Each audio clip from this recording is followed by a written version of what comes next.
하나님 말씀 고린도후서 6장 11절에서 7장 1절까지 교독하겠습니다. 고린도후서 6장 11절에서 7장 1절입니다. 고린도인들이여, 너희를 향하여 우리의 입이 열리고 우리의 마음이 넓었으니 너희가 우리 안에서 좁아진 것이 아니라 오직 너희 심정에서 좁아진 것이니라. 내가 자녀에게 말하듯 하노니 보답하는 양으로 너희도 마음을 넓히라. 너희는 믿지 않는 자와 멍에를 같이 하지 말라. 의와 불법이 어찌 함께하며 빛과 어두움이 어찌 사귀며 그리스도와 벨리알이 어찌 조화되며 믿는 자와 믿지 않는 자가 어찌 상관하며 하나님의 성전과 우상이 어찌 일치가 되리요. 우리는 살아계신 하나님의 성전이라. 이와 같이 하나님께서 가라사대 내가 저희 가운데 거하며 두루 행하여 나는 저희 하나님이 되고 저희는 나의 백성이 되리라 하셨느니라. 그러므로 주께서 말씀하시기를 너희는 저희 중에서 나와서 따로 있고 부정한 것을 만지지 말라. 내가 너희를 영접하여 너희에게 아버지가 되고 너희는 내게 자녀가 되리라. 전능하신 주의 말씀이니라 하셨느니라. 같이 읽겠습니다.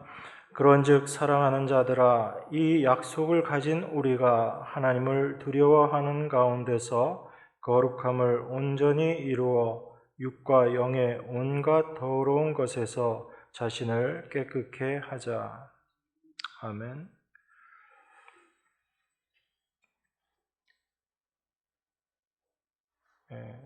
오늘 본문 말씀을 여러분들이 보시게 되면 아마 이런 단어들이 눈에 들어올 겁니다. 마음을 넓혀라. 그리고 믿지 않는 자와 멍에를 같이 하지 말라. 그리고 부정한 것을 만지지 말아라. 또 7장 1절에 보면 자신을 깨끗게 하자. 우리 자신을 깨끗게 해야지 된다. 이런 말들을 여러분들이 보시게 됩니다. 이 단어들, 이 말들을 우리가 어떻게 이해해야지 되는가라는 것이 중요합니다. 성경을 우리가 보다 보면 이 성경이 윤리와 도덕을 이야기하는 것처럼 그렇게 보입니다. 보이지 않는데 억지로 윤리와 도덕으로 해석을 하는 것이 아니라 우리가 성경을 그냥 읽다가 보면 윤리, 도덕으로 보입니다. 그런데 왜 윤리, 도덕으로 보이게 되는가 하면 우리가 기존에 알고 있었던 그런 윤리, 도덕적인 단어들이 나오기 때문에 그렇습니다. 깨끗게 하자, 마음을 넓혀라. 여러분, 마음을 넓혀라 그러면 어떤 생각이 드세요? 가끔 저도 듣는 소리지만 속이 속 같다고 그렇게 물고기 종류 얘기를 하면서 야단을 맞을 때가 있는데, 마음을 넓혀라 그러면 좀 사람이 여유가 있어지고 모든 것들을 다 포용하는 그런 사람이 되어야지 된다라는 그런 의미로 여러분들 받아들이시게 되잖아요. 그러면 고린도 성도들이 사도 바울에 대해서 마음이 좁아가지고 저렇게 비난을 했구나. 그런데 사도 바울은 고린도 성도들이 그렇게 비난해도 마음을 넓히고 있었기 때문에 그런 것들에 개의치 않았다. 이렇게 해석이 되어지거든요. 그러다 보니까 우리가 성경을 보면서 그 단어들을 윤리와 도덕으로 연관시키게 되고, 또 그러다 보면 성경이 윤리와 도덕을 이야기하는 것처럼 그렇게 보입니다. 우리 자신을 깨끗게 하자, 얼마나 좋은 이야기예요. 7장 1절에 보면 깨끗게 하자라는 그런 말, 여러분들이 생각하면 어떤 행동, 그런 것들이 생각이 되죠. 세상에 더러운 것, 그런 죄를 피해서 살고 그런 것들 범하지 않고 착한 행동, 선한 행동을 하고 양심에 어긋나는 일 하지 않는 것, 이렇게 받아들이면 자기 자신을 깨끗이 하는 것, 이렇게 생각을 하게 되거든요. 그러니까 우리가 성경을 자꾸 이런 식으로 보다가 보면 이 성경이 다 우리가 지금 행해야지 되는 겁니다. 마음을 넓혀야지 되는 거고요. 우리 자신을 깨끗하게 해야지 되는 거고요. 심지어 믿지 않는 자와 멍에를 같이 하지 말라. 이 말은 우리가 교회에서 대부분 어떻게 이해하죠? 믿지 않는 사람들을 사귀지 말아라. 그런 의미로 이야기를 하거든요. 성도가 하나님의 백성이 믿지 않는 사람들과 교제를 하고 그 사람들과 관계를 계속 유지하고 그런 부분들에 대해서 우리가 비난을 합니다. 그런 부분들이 다 성경을 우리가 좀 치우쳐서 보고 있는 거예요. 성경은 우리가 생각하는 그런 윤리 도덕적인 단어를 포함하고 있지만 그 각각의 단어가 의미하는 것은 윤리 도덕과 전혀 상관이 없습니다. 그걸 우리가 분명히 이해를 해야지 됩니다. 그래서 성경 안에서 그 단어들의 의미가 무엇인지를 우리가 정확하게 파악하는 것, 이런 것들이 필요합니다. 그래서 우리가 윤리 도덕이라는 그런 안경을 끼고 성경을 바라보게 되면 모든 것이 그러한 내용인 것 같지만 조금만 우리가 더 깊이 한번 생각을 해보면 이것이 윤리와 도덕으로 가능하지 않다라는 것을 알 수 있습니다. 여러분, 마음을 넓히라라고 이야기했지만 그 마음의 넓은 상태가 어떻게 늘 유지가 되던가요? 목이 좀 아프시죠? 그죠? 좌우로 고개를 젓다 보니까. 어떨 땐 참 바다같이 내 마음이 넓은 것 같은데 어떨 땐 한없이 좁아지는 것이 우리의 마음입니다. 그럼 성경이 이야기하는 것이 너희가 좁을 때도 있고 넓을 때도 있지만 넓어지도록 애써라, 이런 차원에서 성경이 이야기하는가, 그걸 여러분들이 먼저 생각하셔야지 됩니다. 제가 왜 이런 말씀을 드리냐면 많은 사람들이 성경을 보면서 그래, 성경에 나와 있는 그런 어떤 상황, 어떤 상태들은 우리 힘으로 절대 이룰 수 없는 것들이야. 그렇지만 최소한 우리가 그 일을 이루기 위해서 그 방향으로 열심을 살아야지 되는 것, 성경은 그걸 이야기하고 있다. 그렇게들 많이 이야기하거든요. 또 그러한 말들에 많은 사람들이 공감을 하기도 합니다. 그런데 성경은 인간을 어떤 열심을 내는 그런 존재로 만들기 위한 말씀이 아닌 거예요. 성경은 하나님의 말씀입니다. 성경은 하나님의 일하심을 우리에게 이야기하고 있는 것이거든요. 그러면 그 시각에서 우리가 성경을 볼 수 있어야지 됩니다. 자, 자기 자신을 깨끗게 한다라는 말씀을 제가 드렸는데 여러분, 어떻게 하면 내 자신이 깨끗해지죠? 그리고 성경이 이야기하는 깨끗함이라는 의미가 어떤 걸까요? 그냥 제가 아까 말씀드렸다시피 죄를 피해서 범하지 않고 선한 행동 해 나가는 것, 양심에 어긋나지 않게 살아가는 것, 늘 그렇게 살 수도 없고 또한 그렇게 산다라는 것이 우리에게 가능한 것도 아니다라는 걸 여러분들이 이해를 하셔야지 됩니다. 왜 제가 이런 말씀을 드리냐면 성경이 우리 인간을 어떻게 규정하고 있는가를 성경을 통해서 확인을 하셔야지 되는 거예요. 그것이 없이 내가 생각하기에 이 말씀 이렇게 하면 되는 것이지라고 그냥 두루뭉실 넘어가 버리다 보면 말씀에 대해서 우리가 오해를 하게 됩니다. 자, 사도 바울이 지금 거룩함을 온전히 이루는 것, 이게 육과 영의 더러운 것에서 자신을 깨끗하게 하는 것이라고 그렇게 이야기합니다. 그래서 7절 후반에 이렇게 이야기하잖아요. 거룩함을 온전히 이루어 육과 영의 온갖 더러운 것에서 자신을 깨끗게 하자. 그러니까 지금 그냥 깨끗게 하자 정도의 차원에서 성경이 이야기하고 있는 게 아니라고요. 그런데 우리는 그냥 깨끗게 하는 것이라는 그런 일반적인 관념에서 성경을 이해하려고 하는 겁니다. 그러니까 우리가 깨끗하게 하기 위해서는 온전함을 완전히 이루어야, 거룩함을 온전히 이루어야지 되는 게 이게 깨끗함이라는 얘기거든요. 지금 바울이 이야기하는 건 그런 면에서 우리가 과연 거룩함을 온전히 이룰 수 있겠는가? 그래서 깨끗함에 이룰 수 있겠는가라는 걸 생각해 봐야지 되는 겁니다. 그래서 예수님도 그 말씀 하셨잖아요. 적군이 쳐들어오는데 내가 1만을 가지고 있는데 상대방이 뭐 2만이다, 3만이다. 그럼 어떻게 하라고 그래요? 에이, 일단 싸워보자. 하나님 믿고 믿음 가지고 가서 싸워보자. 이렇게 하라고 그래요? 계산해보고 못 이기는 상황이구나. 그러면 빨리 화친하라고 그럽니다. 항복하라고 그래요. 아니, 우리 믿음으로 나가지 않고 무조건 항복하라고요? 그 이야기가 아니라 예수님의 그 말씀은 우리 인간이란 존재가 어떠한 존재인지를 올바로 깨달아야지 된다라는 말씀입니다. 우리 자신이 할 수 없는 것을 하겠다고 하는 것 자체가 우리들의 모순된 모습이다라는 거예요. 사도 바울은 로마서에서 특별히 7장에서 그렇게 이야기하죠. 내 육신에 선한 것이 거하지 아니하는 줄 아노니 원함은 내게 있으나 선을 행하는 것은 없노라.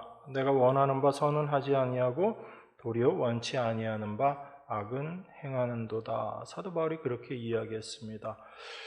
인간의 속에 무엇이 있는지, 인간 안에 선한 것이 거하지 않다라는 것을 고백했던 사도 바울이 지금 우리에게 자기 자신을 깨끗하게 해서 거룩함을 온전히 이루어라 라고 이야기하는 것을 우리가 처음 이야기했던 그런 의미로 과연 받아들일 수 있겠는가라는 거죠. 그래서 우리는 말씀을 볼 때 그 말씀 안에서 서로 충돌되지 않도록 이 성경을 이해하는 것이 참 필요합니다. 그런 면에서 쉽지 않아요. 그런데 한편 생각하면 참 쉽습니다. 성경이. 제가 어렵게 얘기하니까 어려운가 보다라고 또 여러분들 생각하실 수 있겠지만 하나님의 은혜가 무엇인지를 알게 되면 이 성경이 참 쉽게 풀려요. 근데 자꾸 그 은혜에서 벗어나서 내가 무엇을 할까라는 것, 인간 중심으로 성경을 보다 보면 어렵고 자꾸 충돌이 되는 겁니다. 여러분, 성경에서 이야기하는 깨끗함이라는 것은요, 흠도 티도 없는 것, 이걸 깨끗함이라고 이야기해요. 우리가 도저히 도달할 수 없는 거거든요. 그래서 자기 자신을 깨끗하게 한다라는 것은 죄에서 벗어난다라는 것을 이야기하는 겁니다. 그런데 우리 안에 죄가 있잖아요. 우리가 하나님의 은혜를 받았다라고 하지만 여전히 우리 안에는 죄가 있고 우리 스스로의 힘으로 그 죄를 극복할 수 있는 능력도 없다라는 것이 우리 인간에 대한 정확한 판단입니다. 이걸 여러분들이 기억하셔야지 돼요. 그래서 사람이 자기 자신을 깨끗하게 한다라는 것, 이게 만약에 불가능한 것이다 이렇게 된다면 우리는 성경을 볼 때 뭘 제일 먼저 포기해야지 되는가? 바로 내 중심, 인간 중심으로 성경을 보는 것을 포기하셔야지 되는 거예요. 인간 중심으로 성경을 본다라는 것은 성경의 내용들을 보면서 그 말씀들을 인간이 이루어내야지 된다, 인간들이 지켜야지 된다라는 생각으로 성경을 보는 것, 그게 인간 중심으로 성경을 보는 거예요. 그래서 여러분들이 오늘 읽은 이 본문의 말씀들을 보면서도 그래, 내 마음을 넓혀야지 되겠다. 내가 믿지 않는 자들과 멍에를 같이 하면 안 되지. 어떻게 빛과 어둠이 같이 하겠는가? 어둠을 멀리 해야지 되겠다. 내 삶을 깨끗하게 살아가야지 되겠다. 이렇게 여러분들 스스로 결심하고 다짐하고 성경을 보는 것, 그게 성경을 올바로 보고 있지 못하다라는 것입니다. 그게 자기 중심, 인간 중심으로 성경을 보고 있는 거예요. 여러분, 성경에는 오직 하나님의 은혜의 사건만이 기록되어 있습니다. 여러분 눈에 그게 안 보이는 게 문제죠. 그런데 잘 보게 되면, 자세히 보게 되면 하나님의 은혜의 사건만이 기록된 것, 이게 성경이에요. 우리가 보기에는 하나님이 벌 주시기도 하고 우리를 괴롭히시기도 하고 어떨 때는 뭐 상을 주시는 것 같기도 하고 우리 눈에 그렇게 보이는 것뿐이지 모든 성경의 내용은 하나님의 은혜의 사건밖에 없습니다. 그걸 여러분들이 잘 이해하셔야지 됩니다. 그래서 여러분들이 성경을 보실 때는 은혜 중심으로 성경을 보셔야지 돼요. 이 말씀 안에서 하나님의 일하심의 은혜가 무엇인지 그것을 올바로 보시는 것이 필요하게 됩니다.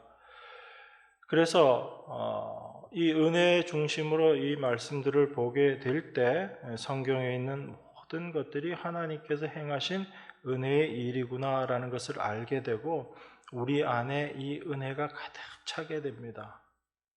하나님의 행하심을 알게 될 때, 그래서 그렇게 하나님의 은혜로 가득 차 있는 심령, 이러한 자를 가리켜서 하나님의 성전이다라고 그렇게 이야기하는 거예요.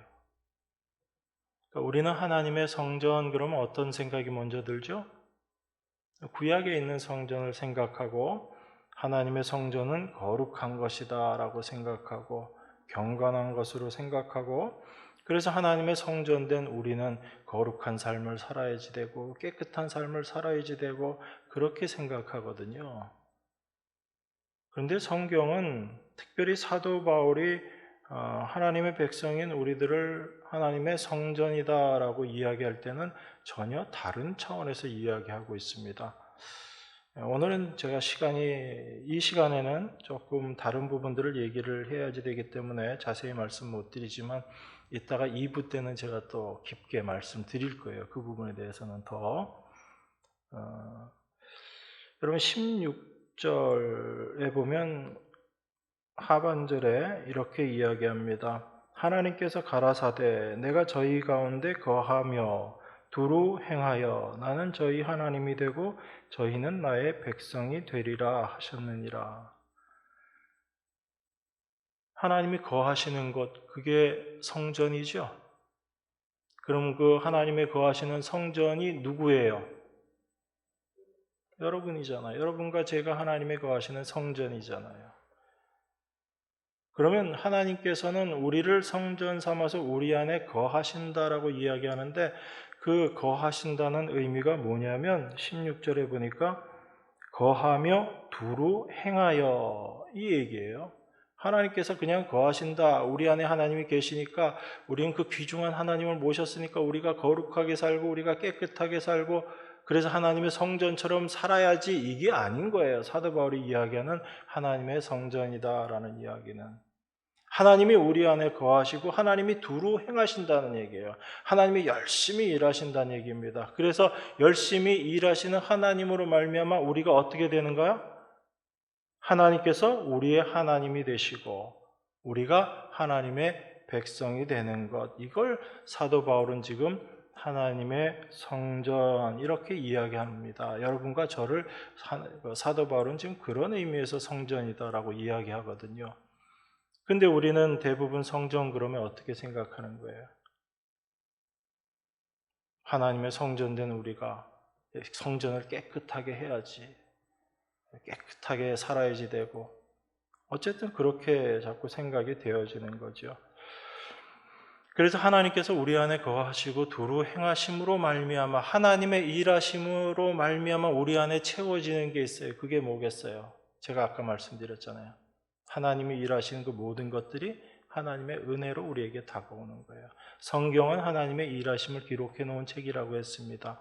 그래서 성경을 보면 하나님의 은혜밖에 없는 거예요. 그 은혜의 풍성함이 우리 안에서 경험되어지는데 그것이 어떻게 경험되어지는가 하면 하나님이 우리 안에 거하시고 우리 안에서 두루 일하시기 때문에 열심히 일하심으로 말미암아 우리 안에 하나님의 은혜가 가득 차게 되는 겁니다.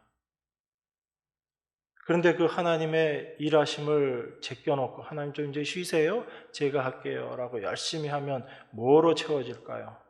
하나님의 은혜로 내가 채워지는 게 아니라 내 안에 나의 공로로만 채워져요. 나의 자랑으로만 채워집니다. 내 공로가 드러나는 곳에서 하나님의 은혜가 보일까요? 보이지 않을까요? 보이지 않습니다. 하나님의 은혜가 아니라 하나님께 대한 서운함만 생각되는 거예요.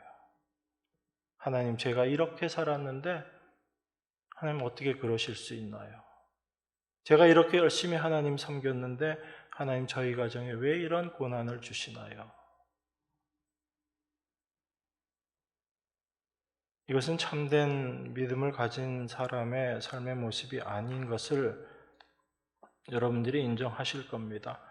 그래서 하나님의 성전이다라고 사도가 이야기하는 그것은 바로 하나님의 은혜로 가득 찬 이런 존재, 이들을 바로 하나님의 백성이다라고 이야기하고, 하나님은 우리 안에서 그 일을 행하시는 거예요. 어떤 일? 하나님의 은혜가 무엇인지를 올바로 깨닫는 그 일을 하나님은 지금도 열심히 하고 계시다라는 것입니다. 그래서 결론적으로 우리를 하나님의 백성 되게 하시는 거죠. 나는 저희 하나님이 되고 저희는 나의 백성이 되리라라는 그 말씀처럼요. 그런데 하나님께서 나는 저희 하나님이 되고 저희는 나의 백성이 될 거라 그렇게 말하는 저희가 누구예요? 그게 바로 여러분 그 저잖아요. 근데 그 저희라는 것이 사실은 하나님의 은혜가 아니면 살 수 없는 그러한 죄인들의 모습이라는 것을 깨닫게 해 주시는 것입니다. 그렇게 하나님의 은혜로 우리가 가득 차게 될 때 우리 자신들의, 우리 인간의 공로, 우리들의 의, 이런 모든 것들이 다 부인되어지게 되는 거예요. 그렇게 인간의 공로나 의로움들이 다 부인되어지고 하나님의 은혜만을 올바로 높이는 그 모습, 그것을 사도가 육과 영의 온갖 더러운 것에서 자기 자신을 깨끗하게 하는 것이라고 그렇게 이야기합니다. 그러니까 육과 영의 온갖 더러운 것에서 자신을 깨끗게 하는 것은 여러분들이 선한 행동을 많이 하고 죄를 짓지 않고 이렇게 해서 여러분들이 깨끗해지는 것이 아니라 내가 행하는 것, 나의 공로는 다 빠져나가고 오직 하나님의 은혜만으로 가득 차게 되는 것, 그게 내 자신이 깨끗하게 되는 거예요. 다시 말씀드리면 하나님의 은혜에 내가 뭔가를 더하지 않게 되는 상태. 그래서 하나님을 위해서 내가 이것도 하고 저것도 하고가 아니라 오직 하나님의 일하심만이 내 안에 가득 채워지는 것, 그게 깨끗하게 되는 그런 상태다라는 겁니다. 그러니까 사도 바울이 자기 자신을 깨끗게 하자라는 이 말의 의미는, 그 본래의 의미는 무엇이냐면 하나님의 은혜만 바라보자라는 이야기예요.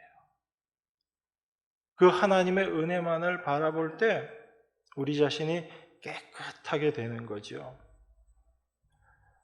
자, 오늘 본문 17절, 18절에도 보면 이렇게 이야기합니다. 그러므로 주께서 말씀하시기를 너희는 저희 중에서 나와서 따로 있고 부정한 것을 만지지 말라. 내가 너희를 영접하여 너희에게 아버지가 되고 너희는 내게 자녀가 되리라. 전능하신 주의 말씀이니라 하셨느니라. 이렇게 이야기합니다. 17절, 18절 보니까 하나님께서 우리에게 이야기합니다. 너희 부정한 것 만지지 말아라 라고 이야기해요. 그리고 그렇게 하면 내가 너희를 영접해서 너희에게 아버지가 되고 너희는 내게 자녀가 될 것이다 라고 이야기를 합니다. 저는 부정한 것 만지지 말라라고 이야기하는데 어떤 게 부정한 것 만지는 거죠? 이런 말씀도 쉽지 않죠. 여러분들 보시면서 무슨 얘기인가 싶을 거예요. 부정한 것 만지지 말라라는 얘기는 어떤 거죠?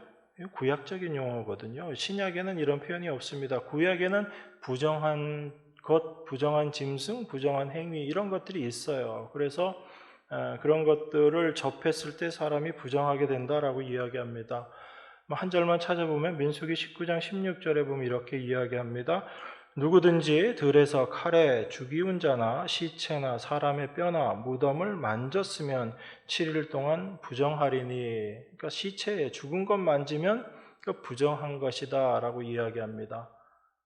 그것 자체가 부정함이 아니라 죽음이라는 것 자체가 부정함을 드러내는 그런 개념이기 때문에 그래요. 그래서 그런 죽은 것 만졌을 때 부정하게 된다라고 이야기합니다. 그런데 신약에는 그런 부정한 것 그런 물건, 부정한 행위 규정된 게 있어요? 없어요? 없어요. 여러분들이 절에 가서 부처 불상을 만졌습니다. 부정하게 돼요? 부정하게 안 돼요? 여러분보다 그쪽에서 얘기하겠죠. 에이, 부정 탔다. 그리스도인들이 와서 불상 만졌네. 에이, 부정 탔다. 그렇게 생각하겠죠. 그 사람들 입장에서. 여러분들이 부정하게 돼요? 안 돼요? 안 되잖아요. 신약에서 뭘 만져서 부정하게 되는 게 있어요? 없어요? 없습니다. 그럼 반대로 생각해 보자고요. 부정한 건 만지지 말라라고 이야기했는데 그렇게 하는 것보다 오히려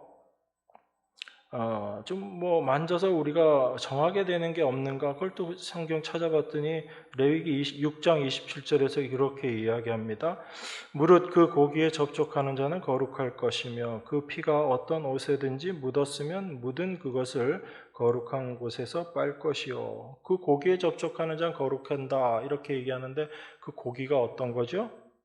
이 속죄제 제물이거든요. 속죄제 제물, 그 고기를 만진 자는 어떻게 된다고요? 부정하게 되는 게 아니고 거룩하게 된다고 이야기합니다. 그러니까 기왕이면 사도가 부정한 것 뭐 이런 개념도 이제 없는 건데 기왕이면 거룩하게 되는 거 만져라 이렇게 해서 너희가 거룩해져라 이렇게 이야기하면 될 텐데 부정한 것 만지지 말아라 그렇게 이야기하거든요. 이런 말씀들을 우리가 이해하는 게 쉽지 않습니다. 여전히 어떤 그런 율법적인 또 우리가 무언가를 해야지 되느냐 하지 않아야지 되느냐의 시각에서 이런 말씀들을 보면 여전히 쉽지 않은 거죠. 근데 여러분 한번 곰곰이 생각해 보세요. 우리가 어떤 것을 만져서 부정하게 된다라는 생각이 과연 십자가 안에서 이게 받아들여질 수 있는 생각인가라는 거예요. 받아들여질 수 있을까요? 없을까요? 없잖아요. 우리가 부정한 것을 만져서 부정해지고 반대로 거룩한 것을 만져서 더 거룩해지고 이게 십자가 안에서 가능한 것일까? 가능하지 않은 것일까? 한번 생각해 보시라고요. 어때요? 부정해지는 것이나 거룩해지는 것이나 우리가 뭘 만져서 부정해지고 뭘 만져서 거룩해지고 이게 십자가 안에서 가능하지 않은 사실이죠. 그런 것들이 불가능합니다. 만약에 우리가 뭘 만져서 부정해지고 뭘 만져서 거룩해진다라고 하게 되면 그것 자체가 십자가를 부정하는 거예요. 어떤 의미에서? 십자가의 완전성을 부정하는 겁니다. 십자가에서 완성하셨다, 다 이루셨다라고 이야기하신 그 일을 이루신 예수 그리스도의 십자가를 부정하는 모습이라고요. 그런 의미에서 사도가 부정한 것을 만지지 말아라라는 그 말씀의 의미를 우린 잘 생각해 보셔야지 되는 거예요. 이건 단순히 무엇을 만지고 만지지 말라라는 그런 의미가 아니고 하나님의 백성인 우리들이 어떠한 존재인가를 생각하라는 이야기입니다. 이 말을 던짐으로 말미암아 이 얘기를 던졌을 때 어떤 사람은 그래 부정한 건 만지지 말아야지라고 스스로를 부정하지 않으려고 그렇게 하는 그 생각을 갖고 있다면 그 사람의 마음속에는 십자가를 어떻게 바라보고 있다는 거예요. 뭔가 이게 완성된 완전의 것으로 생각하고 있지 못하다라는 이야기인 거죠. 그래서 부정한 건 만지지 말아라라는 이 이야기는 우리 하나님의 백성들이 어떠한 존재인가를 올바로 기억해라라는 것입니다. 그래서 사도는 지금 하나님의 백성인 우리들은 온전히 거룩한 자들이다라는 것을 이야기하고 싶은 거예요. 뭘 부정한 걸 만져서 부정해지고 거룩한 걸 만져서 더 거룩해지고 그런 차원에서 벗어나 있는 자들이 하나님의 백성인 우리들이다라는 얘기입니다. 여러분 저는 그러한 존재다라는 거예요. 여러분 하나님께서 우리를 거룩한 자로 세우셨다고 그러는데 우리의 거룩, 그 거룩이 완성된 것인가요? 아니면 아직도 덜 완성된 미완성의 거룩인가요? 완성된 거예요. 여러분 골로새서 1장 21절 22절 한번 보겠습니다. 제가 봉독합니다. 전에 악한 행실로 멀리 떠나 마음으로 원수가 되었던 너희를 이제는 그의 육체의 죽음으로 말미암아 화목케 하사 너희를 거룩하고 흠 없고 책망할 것이 없는 자로 그 앞에 세우고자 하셨으니, 이렇게 이야기합니다.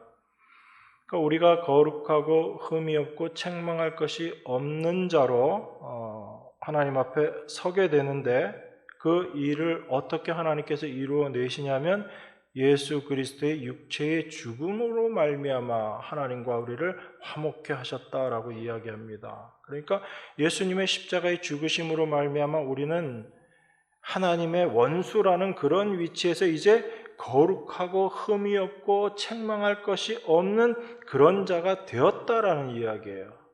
이게 성경이 지금 우리에게 이야기하고 있는 것이거든요. 우리의 어떠한 행위가 아니라 예수 그리스도의 십자가에 달려 죽으심으로 말미암아 우리 안에 그것이 이미 완성되었다라는 것입니다. 이게 지금 성경이 우리에게 이야기하고 있는 거거든요. 그렇다면 우리가 거룩함을 이루기 위해서 우리가 할 수 있는 게 더 할 것이 있어요, 없어요? 없어요. 여러분들이 뭘 한다고 해서 더 거룩해지는 것도 아니고요. 여러분들이 설령 죄를 짓는다 하더라도 여러분들이 그 거룩에서 벗어나게 되는 게 아니라고요. 그런데 그 하나님의 일하심이 아니라 내가 중심이 되어서 성경을 보게 되니까 이렇게 해서 더 거룩해져야지, 이렇게 돼서 내가 부정한 자가 되지 말아야지, 내가 죄를 짓지 말아야지, 내가 더 깨끗한 삶을 살아야지, 이렇게 성경을 바라보게 되는 거죠. 이게 우리가 성경을 가장 오해해서 바라보게 되는, 성경을 이해하는 제일 잘못된 모습입니다. 만약에 우리의 행함으로 이루어야지 될 어떤 거룩이 남아있다면 예수님의 십자가는 미완성인 거예요.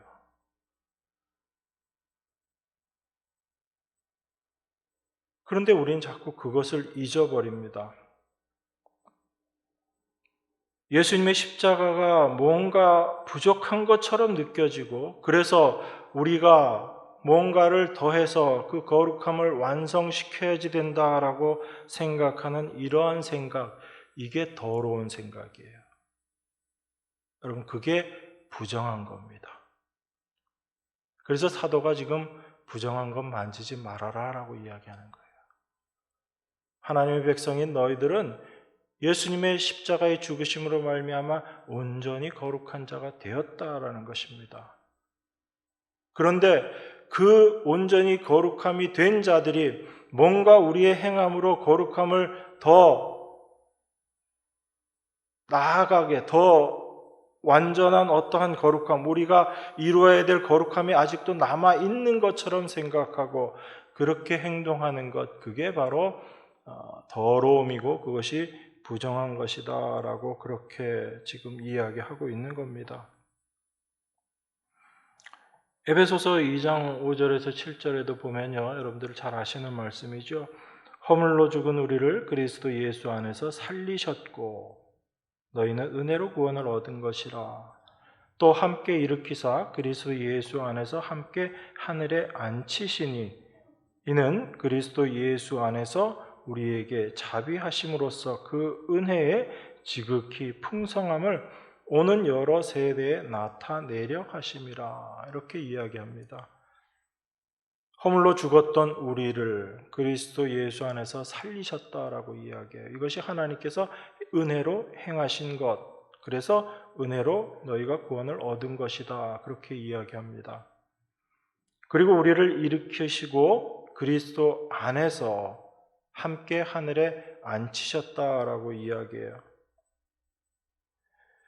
그래서 이미 하나님의 백성인 우리들은 예수 그리스도와 함께 살아난 자들이고 그리스도와 함께 죽었으면 또한 그와 함께 살 줄을 너희가 알리라라고 하신 그 말씀대로 우리는 그리스도와 함께 그 예수님 안에서 함께 죽음으로 말미암아 그 예수 그리스도의 죽음을 통해서 완성된 그 죄의 구속을 우리가 온전히 누리는 자가 된 거죠.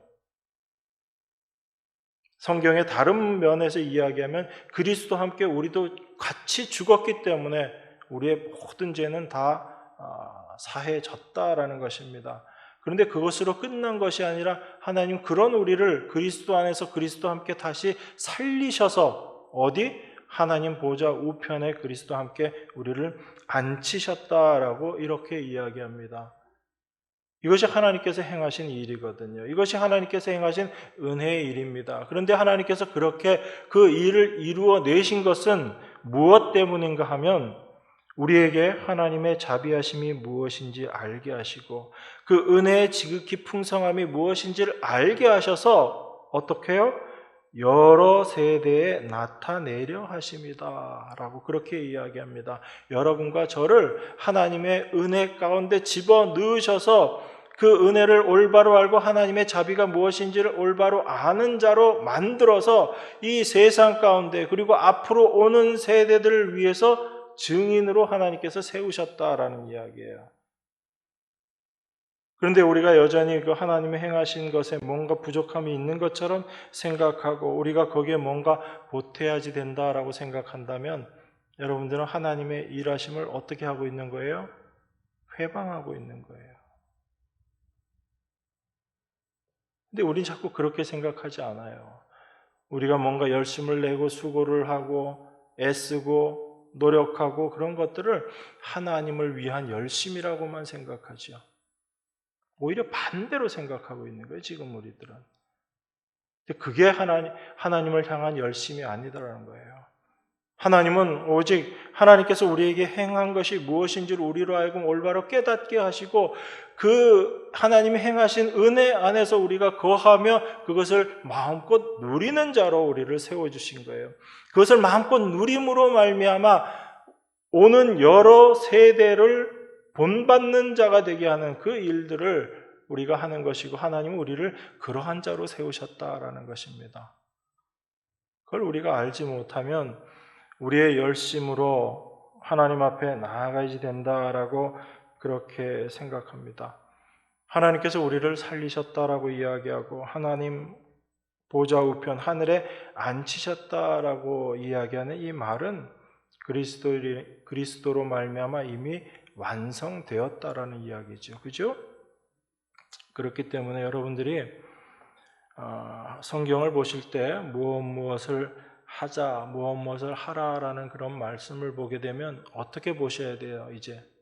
여러분들이 그걸 열심히 해야지, 그것을 지켜내야지, 그것이 아니라 예수 그리스도로 말미암아 너희는 이러이러한 자가 되었다. 그것을 알아라라는 그 말씀으로 여러분들이 보셔야지 돼요. 그래야 성경의 말씀이 여러분께 된다고요. 그렇지 않으면 여러분과 성경은 늘 떨어져 있는 거예요. 어떤 식으로 저 말씀을 내가 지금 열심히 해서 지켜야지 된다라고 그렇게 생각합니다. 그런데 인간의 한계가 뭐냐면 이 말씀대로 살 수 없다라는 거예요. 그러니까 끝없이 평행선을 가는 거예요. 말씀은 계속 보는 것 같은데 이 말씀과 나와는 전혀 상관없는 모습으로 살아가게 되는 거죠. 이게 하나님의 은혜를 모르는 자들의 모습인 거예요. 이것이 믿지 않는 자들의 모습인 겁니다. 그래서 그들은 열심히 있어요. 최선을 다합니다. 사람들이 보기에는 굉장한 노력도 해요. 그리고 겉으로 보면 무언가 이룬 것도 있는 것처럼 그렇게 보입니다. 그런데 여전히 그들은 하나님이 행하신 것을 누리지 못하고 사는 거예요. 하나님은 다 해놓으셨는데 그걸 내가 지금 열심히 해보겠다고 하고 있는 거예요. 사도는 우리에게 그렇게 이야기하지 않습니다. 사도가 무엇을 하라 하지 말란 얘기는 바로 예수 그리스도를 통해서 완성된 것이 무엇인지를 너희가 올바로 알아야지 된다는 것을 이야기하고 계시는 거예요. 그걸 아는 자들은 예수 그리스도로 말미암아 이미 이것이 내 안에 이루어진 것이구나라는 것을 알고 그걸 누리는 거예요. 그걸 예수님의 표현으로 하게 되면 새 언약을 지키는 겁니다. 예수님이 새 언약을 이야기하면서 어떻게 하셨죠? 우리가 잘 아는 성찬이라는 것을 하시면서 예수님께서 새 언약을 이야기하셨거든요. 포도주 주시면서 이 잔은 내가 너희를 위해 흘리는 내 피다라고 이야기하고 떡을 주시면서 이 떡이 내가 너희를 위한 너희들이 먹고 살아야지 되는 내 살이다. 그래서 내 피와 살을 너희들이 먹지 않으면 나와 아무 상관이 없다라고 그렇게 이야기하셨거든요. 그래서 예수님의 그 살과 피를 먹는다라는 것이 어떤 거예요? 예수님이 행하신 그 일이 바로 나를 위해서 하신 일이고 그 일을 예수님께서 이미 이루셨다라는 그 말씀을 우리가 먹는 거예요. 그럴 때 여러분 안에는 여러분들이 그 말씀을 지켜내서 뭔가를 이루어야지 되는 것이 아니라 그 말씀이 내 안에서 이미 완성된 사실로 여러분 안에 다가오게 되고 그 말씀이 내 삶 가운데 실제로 나타나게 되는 거라고요. 그걸 여러분들이 먹고 마시는 겁니다. 그게 믿는 자들이에요. 그런 사람들을 그리스도인이라고 이야기를 하는 겁니다. 그게 여러분들이 새 언약을 지키는 거예요. 지킨다 그러니까 여러분들이 뭔가 해야 되는 게 있는 것 같죠? 아니라고요. 주님이 해놓으신 그 은혜 가운데 여러분들이 깊이 들어가게 되는 것. 그 주님이 이루어 놓으신 일들이 내 안에서 이미 완성된 것이라는 것을 여러분들이 믿음 가운데 바라보며 그걸 누리는 것, 그게 새 언약을 지키는 거예요. 그 모든 일들을 하나님께서 말씀으로, 은혜로 우리 안에 깨닫게 하시는 거예요. 그게 하나님이 우리 안에 거하시고 두루 행하시는 일이시다라는 겁니다. 그래서 그 하나님의 일하심이 어떤 모습으로 우리 가운데 나타나게 되는가, 이걸 우리가 올바로 알게 될 때 우리가 어떻게 거룩한 자가 되었는지 그 내막을 여러분들이 올바로 알게 될 때 내 자신이 무엇을 하고 안 하고를 떠나서 하나님께서 이루어 놓으신 그 일, 주님의 공로에만 우리의 마음이 가게 되는 거죠. 그래서 주님만을 소망하게 되는 자가 되는 것이고 주님만을 바라보는 자가 되는 것이고 그러할 때 자연스럽게 우리가 공로로 여겼던 그 모든 것들은 부정되어지고 쓰레기처럼 여겨지는 거예요. 그전엔 그게 쓰레기가 아니었거든요. 요즘 가끔 TV 보면 쓰레기 더미에 갇혀서 사는 사람들, 그거 껴안고 사는 사람들 보이잖아요. 보면 여러분들 어떤 생각이 들어요? 야, 잘 산다. 그렇게 보여요? 어떻게 저런 데서 살지? 그 생각 들잖아요. 저 악취 나는데, 저 벌레들이 들끓는데, 저런 집에서 대체 어떻게 사나? 그 사람 걸어갈 때도 보면 자기 집인데도 제대로 못 걸어 다니죠? 밟을 데도 없으니까 아주 조심조심하면서 걷잖아요. 그거 보면서 여러분, 야, 저 사람 잘 산다. 그런 생각 들어요? 저기서 빨리 벗어나야지. 저 쓰레기들 다 버려야지 되는데 그 생각 들잖아요. 근데 우리가 여전히 쓰레기 가운데 살고 있다는 걸 우린 생각 못 하는 거예요. 내가 한 것, 이것, 내가 뭔가를 열심히 해가지고 요거 좀 이렇게 만들어 놓고, 그래서 하나님께 좀 칭찬 좀 받고, 그래서 하나님께 복을 좀 받아야지 되겠다라고 생각하는 그 모든 것들, 나의 행함을 쓰레기로 아직도 바라보지 못하고 있는 그 모든 모습들, 거기서 여러분들이 벗어나셔야지 됩니다. 그래서 하나님께서 행하신 일들이 무엇인지 그걸 우리가 올바로 알게 될 때 우리가 이전에 알았던 그 모든 것들이 쓰레기로 여겨지게 되고 그걸 버리게 되는 거예요. 여러분, 버리지 못한다는 얘기는 그게 쓰레기로 안 보이기 때문에 버리지 못하는 겁니다. 그런데 어느 날 하나님께서 우리에게 그 믿음의 눈이 띄어지게 하셔서 내가 그 이전에는 이게 쓰레기가 아닌 줄 알고 열심히 내가 최선을 다하면서 살았는데 그게 쓰레기였다라는 것을 깨닫게 해주실 때 우린 그걸 버릴 수 있게 되는 거예요. 하나님이 그 일을 여러분과 제 안에서 하신다는 이야기입니다. 여러분 안에 그런 것들이 경험되어질 때 여러분들은 하나님 앞에 감사할 수 있는 거예요. 이전에는 알지 못했었는데 이 하나님이 내 안에서 일하심으로 말미암아 내 안에 있는 것들을 올바로 바라보게 되고 이걸 내가 이제 버릴 수 있게 되었습니다. 하나님 감사합니다. 이 모습으로 살아갈 수 있게 되는 거죠. 우리가 하나님 앞에 나아간다고 했을 때 우리가 그 하나님께 내놓을 수 있는 것 아무것도 없습니다. 하나님이 우리에게 주신 그 은혜만 우리가 하나님 앞에 내어놓을 수 있어요. 마지막 날 우리가 하나님 앞에 섰을 때 뭘 가지고 하나님 앞에 서겠어요? 하나님, 제가 이렇게 열심히 해서 전도를 몇 명 했습니다. 교회를 몇 개 세웠습니다. 제가 이렇게 열심을 하고 헌금을 많이 하고 주일 성수했습니다. 이거 가지고 하나님 앞에 섰을 거예요? 그게 하나님 앞에 어떤 가치가 있을 것 같아요? 하나님은 오직 당신이 우리에게 주신 것만 받아요. 당신이 우리에게 주신 은혜만 받아요. 누구만 받으신다는 얘기예요? 예수 그리스도만 받으신다는 얘기입니다. 하나님이 우리에게 주신 그 은혜, 바로 예수 그리스도, 그분을 우리가 올바로 깨닫고 올바로 알고 올바로 누리게 될 때, 그 그리스도 안에 있게 되는, 그 그리스도 안에 완성된 것을 우리가 올바로 깨닫고 누리게 될 때 우리는 하나님 앞에 가서 그 그리스도를 내놓는 거예요. 하나님, 당신에게 나에게 주신 은혜입니다. 이 그리스도로 말미암아, 하나님 나에게 주신 은혜로 말미암아 내가 지금 하나님 앞에 이렇게 설 수 있습니다. 이게 하나님 백성들의 하나님 앞에 섰을 때 모습인 거예요. 하나님 우리로 하여금 이 자리로 우리를 끌고 가게 하시는 것입니다. 그래서 하나님을 믿는 자들 그리고 믿지 않는 자들, 이 차이가 거기에 있는 거예요. 그러면 믿지 않는 자들과 멍해를 같이 하지 말라는 말씀의 의미도 이해가 되시죠? 그 사람들 사귀지 말라는 얘기가 아니에요. 그 믿지 않는 자들과 같은 그런 삶의 모습으로 살아서는 안 된다는 얘기입니다. 유대인들에게 있어서 멍해, 소가 매는 멍해는 어떤 거예요? 소 2마리가 끄는 멍해입니다. 2마리가 끄는데 이 2마리가 서로 다른 방향으로 가려고 하면 일을 할 수가 있어요? 없어요? 할 수 없어요. 그럼 믿지 않는 자들과 멍해를 같이 매지 말라는 얘기는 그들을 사귀지도 말고 만나지도 말고 그 얘기가 아니에요. 그들이 살아가는 삶의 방식을 쫓아가지 말라는 얘기입니다.